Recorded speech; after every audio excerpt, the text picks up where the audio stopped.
میرے بھائیوں اور بہنوں، قرآن پاک کو ترجمے سے پڑھو۔ یہ ہدایت ہے، رحمت ہے، برکت ہے، دنیا اور آخرت کی کامیابی ہے۔ اگر اس سے پڑھنے سے آپ گمراہ ہو گئے تو قیامت کے روز اس گناہ گار کا گریبان پکڑ لینا۔ یہ دنیا داری کی جو کتابیں ہیں، جو مولویوں نے لکھی ہوئی ہے، اس میں غلطی کا امکان ہے، کیونکہ وہ اپنی خواہشات کے مطابق لکھی گئی ہیں اور اپنے فرقوں کو ثابت کرنے کے لیے لکھی گئی ہیں، کیونکہ وہ انسان نے لکھی ہیں اور یہ اللہ کی سچی کلام ہے۔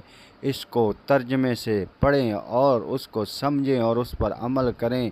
اگر دنیا اور آخرت میں کامیابی چاہتے ہیں تو یہ ہم سب کے لیے اللہ کی کتاب رحمت، برکت، ہدایت ہے۔ جزاک اللہ خیر۔ ویڈیو اچھی لگے تو سبسکرائب کر دیں اور شیئر کر دیں دوسرے دوستوں تک۔ شکریہ، مہربانی۔